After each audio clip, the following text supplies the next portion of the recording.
Buenos días, tardes o noches, criaturas de la luz. Yo soy Zeta y el día de hoy quiero hablarles un poco más de la historia mitológica de los guaraníes. Empezaré con algo realmente impactante para mí, y es que encontré una información de un encuentro arqueológico en Amambay, un lugar frontera entre Brasil y Paraguay, donde habitan las tribus Paita-Buiterán. Pero lo más impresionante es que los expertos creen que estos puedan tener una antigüedad de aproximadamente 5200 años o más. El arqueólogo José Antonio Lixeras señaló que todos los sitios que se conocían con arte rupestre que se conocen están en la zona de Cierros de Amambay y a orillas del Aquidabam, del arroyo Ipané y del arroyo Iguazú, en la zona más norte del departamento de la Amambay, cerca del Parque Nacional de Cerro Corá, algunos dentro del propio parque y otros en sus alrededores, y un sitio aislado en el Ibituruzú, cerca de Villarrica, en el sitio de Itonoró, en el sitio de Itá, que es conocido desde hace años. Este tipo de arte rupestre y las fechas que se han recolectado por un sistema de datación absoluta y de radiología, hemos obtenido la fecha más antigua para este tipo de arte en todo el continente. En Brasil no está bien datado, no se conoce bien la cronología de este tipo de arte de signos grabados, comentó Lixeras. Recordó además que en Argentina los arqueólogos piensan que los grabados más antiguos pueden ser de hace 4000 años, cuando mucho, o hace 2000 años. Nuestra fecha más antigua es de 5202 años, por lo tanto es la más antigua. La tenemos asociada a la industria lítica, que es la más antigua del continente, por lo tanto tenemos las fechas más antiguas con el tipo de objetos para este tipo de arte rupestre. Creemos que quizás Paraguay, en lo que ahora llamamos Amambay, se generó un discurso, unas ideas que se acompañaban de unos signos, que esos signos se ordenaron aquí en el Amambay y luego esos mismos se extendieron por todo el continente. Y esta es una aportación muy importante que en este momento hace Paraguay a la prehistoria del continente. Luego, además hay que pensar que esa fechación se obtuvo en el Cerro Sagrado de los Paita-Buiterán, en Yacyretá, el Cerro Iguazú, donde ellos saben que Dios creó el mundo y creó la humanidad, que todo se originó allí. Entonces, que los arqueólogos descubramos ahora que algo quizá tuvo su origen allí, nos sorprende a nosotros, pero no sorprende a los Pai, que ya lo sabían que todo tuvo allí su origen. Hay una cierta coincidencia de la tradición oral de los Paita-Buiterán y de los paraguayos Pai, y hay una aportación coincidente que hacemos los científicos paraguayos y los españoles, sumándose al conocimiento tradicional existente. Había un vacío de Paraguay en los libros de prehistoria y arte rupestre, y ahora no solo no está vacío, sino que se llena con algo espectacular y mucho más antiguo. Mediante una exploración con fines de investigación científica que emprendió la Itaipú Binacional en la zona de Amambay, descubrieron cuevas con inscripciones antiguas y que el inicio de la formación de algunos cerros data de hace miles de años. La cordillera del Amambay tiene 2 etapas de formación.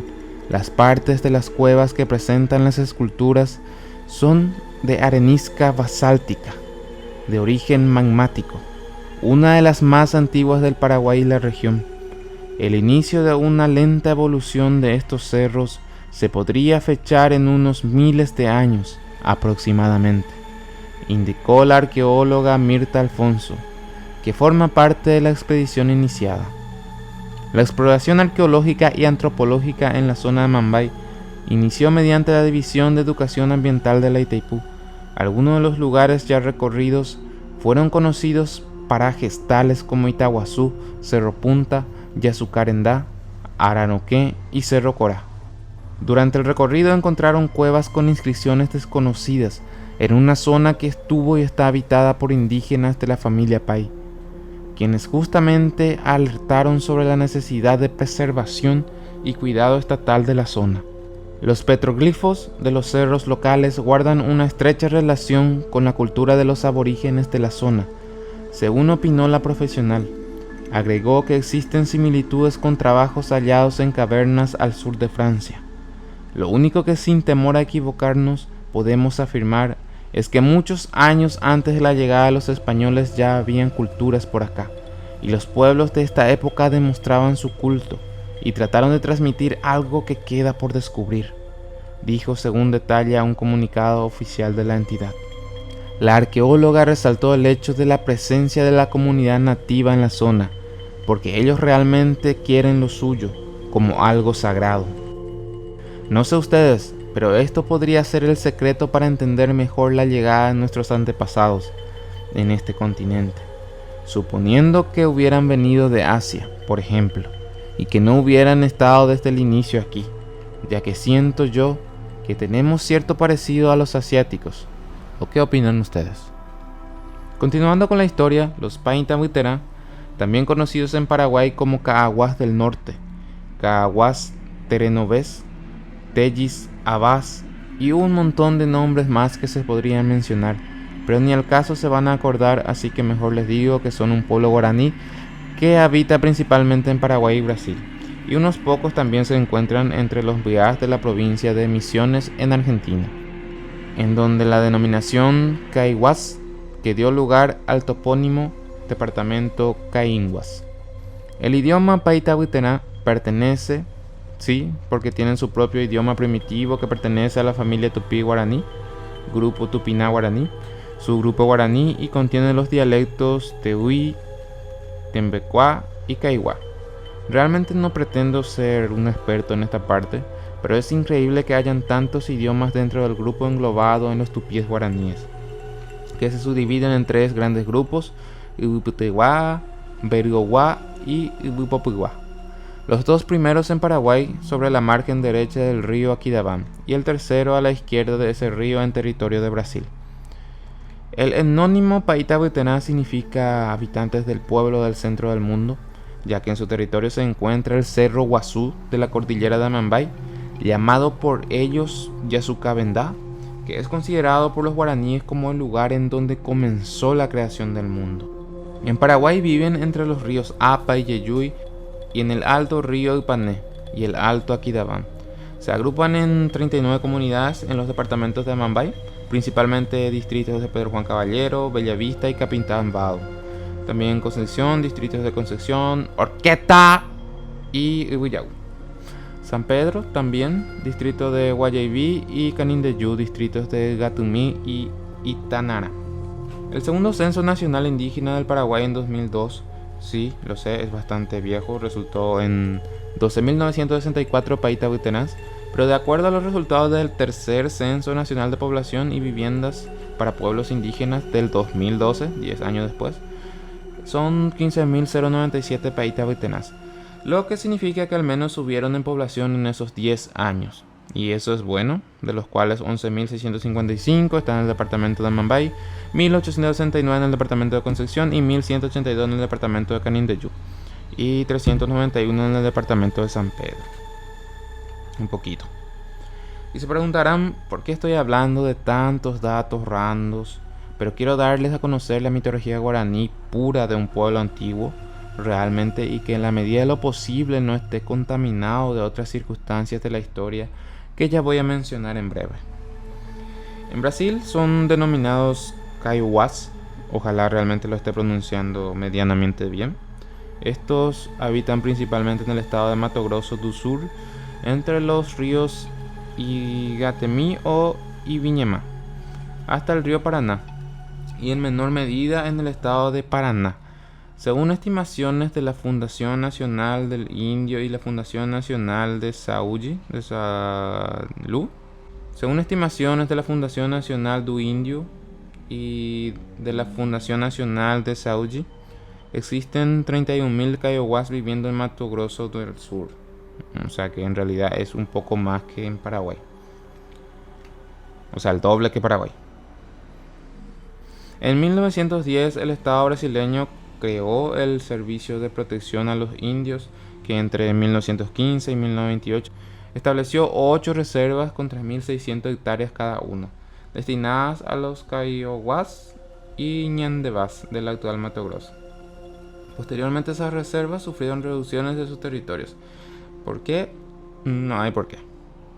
Diversas fuentes los señalan como descendientes de los itatineses, que eran originarios del territorio desde el río Miranda al río Yeyuy y desde el río Paraguay hasta los ríos Brillante e Iviñima.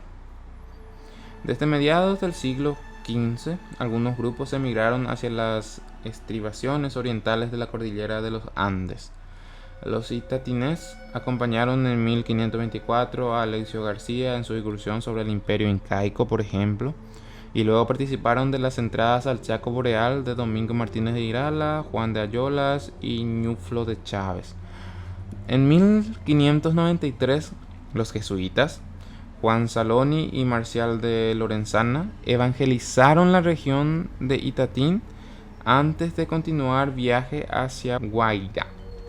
En 1632, los jesuitas comenzaron a fundar reducciones entre los itatines, hasta que fueron arrasados en 1648 por los bandeirantes luso-brasileños. Tras la expulsión de los jesuitas en 1768, los itatines se mantuvieron al margen del sistema colonial español y regresaron a las selvas, dando lugar a los llamados Cagua. Eso significa monteses o selváticos propiamente. En este canal ya hemos mencionado algo de su mitología, pero esta vez quisiera seguir hablando de ella. Según estas tribus, todo comenzó con Ñamandú, que después tuvo algunos compañeros con sus respectivas esposas. No explica bien realmente cómo. Fueron creados sin ombligos, dice, por no ser engendrados por ninguna mujer. Posiblemente se engendró de la nada, así como lo que es propiamente conocido como Dios. Además, les impartió conciencia de su divinidad y la esencia sagrada del Agbú, dice. En cuanto al nombre Agbú, indicaron que a pesar de que Agbú significa barullo, ruido en nuestro idioma normal de ahora, luego de una exhaustiva investigación, descubrimos que la palabra en guaraní de los ancestros eran utilizadas como un saludo. Es decir, Agbú quería decir: te entrego mi palabra, el manantial puro de mi alma. Ese era como un saludo sagrado de dioses a hombres, o de dioses a dioses. Los 4 compañeros procedieron entonces a la creación de la primera tierra. Sería Ñamandú con sus compañeros, que cruzó 2 varas indestructibles, dice, y sobre ella asentó la tierra para asegurar que los vientos originarios no la movieran. La sostuvo con 5 palmeras sagradas, Pindó, conocido como palmera, una en el centro y las otras 4 en cada extremo. Una hacia la morada de Caraí al poniente, la segunda hacia el origen de los vientos nuevos, o sea al norte, la tercera hacia la morada de Tupá al oriente y la cuarta hacia el origen del tiempo-espacio, al sur sería, desde donde vienen los vientos originarios fríos, y en eso tienen razón. El firmamento descansa sobre esas columnas. Junto a esta tierra llamada Ebuitenondé, tierra primera, se crea también el mar, el día y la noche. Comienzan a poblar los primeros animales, siendo la primera Mboy, la serpiente, y comienzan a crecer las primeras plantas. Aparecen luego los hombres que conviven con los dioses. Los hombres, animales y plantas que habitan en este mundo no son sino un mero reflejo de aquellos creados originalmente por Ñamandú. En su morada eterna, también conocida como Ibaga, una especie de paraíso donde se encuentran los originales. Ñamandú se encuentra con Ñanderumba Ecuaa, nuestro padre sabio, y le propone buscar a la mujer. Para ello crea una vasija de barro y la tapan. Al destaparla aparece Ñandesí, que es nuestra madre, dice. Ñandesí copula con ambos dioses y engendra un hijo de cada uno. Al enterarse Ñamandú del adulterio de su mujer, recoge sus cosas y se marcha a su morada celestial, dice. La abandonada Ñandesí sale en la búsqueda de su marido, pero en el camino se pierde y es devorada por unos yaguaretes antes que nacieran sus hijos. Sin embargo, Estos, al ser divinos, sobreviven de alguna forma y son criados por la abuela de los yaguaretes, que es otra historia interesante también. Los mellizos se llaman Ñanderuke'u, hermano mayor, hijo de Ñamandú, y Tibiraí, hermano menor, hijo de Ñanderu Baekwa, que son mellizos, entonces, de dos padres diferentes. Luego de una larga sucesión de aventuras y desventuras, intentos y fracasos, un continuo recomenzar en los que Añá, que en este caso es tío de los mellizos y enemigos de estos, no es propiamente el diablo, intenta ponerle las cosas difíciles. Los dos hermanos logran reunirse con Ñamandú en la morada eterna. Allí también se encontraba su madre, Ñandesú, que había sido revivida por su esposo. Al final seguro que se apiadó de ella. Ustedes no hagan eso, sí. Una vez allí, Ñamandú les otorga poderes divinos y el manejo del día a Ñanderuke'u, que cambia su nombre a Ñanderu Kwaraju, nuestro padre el sol, y el control de la noche a Tibiraí, que pasa a llamarse Ñanderu Yasu, nuestro padre luna. Entonces sol y luna. Ahora bien, según esta tribu también hubo un diluvio. Cosas raras, ¿verdad? Que de distintas culturas y mismo suceso. Abarca la destrucción de la primera tierra y la creación de la segunda tierra. En la primera tierra que mencionamos, llamada Witunonde, los hombres convivían con los dioses, no había enfermedades y no faltaba nunca el alimento. Sin embargo, uno de los hombres llamado Yeupie transgredió el tabú máximo, el incesto, al copular con la hermana de su padre. Los dioses castigaron este acto con un diluvio, Baemeguaguazú, que destruyó esta primera tierra y se marcharon a vivir a una morada celestial. Ñamandú después decide crear entonces una segunda tierra imperfecta y solicita la ayuda de Yacairá, quien esparce la bruma vivificante sobre la nueva tierra. Los sobrevivientes del diluvio pasan a habitar esta tierra, donde ahora existe la enfermedad, los dolores y los sufrimientos. Los hombres que habitan esta nueva tierra llamada Ubupiajú, tierra nueva, buscarán por siempre retornar a aquella primera tierra, Ubumarae, tierra sin mal. Oye, ¿no les llama poderosamente la atención el parecido con la religión cristiana? Los mitos orales hablan de una tercera reconstrucción, la tercera tierra, que será sin imperfecciones. Sin embargo, mientras se espera la llegada de esta tercera tierra, los hombres pueden acceder al Ubamaena siempre y cuando observen determinadas pautas de comportamiento comunal.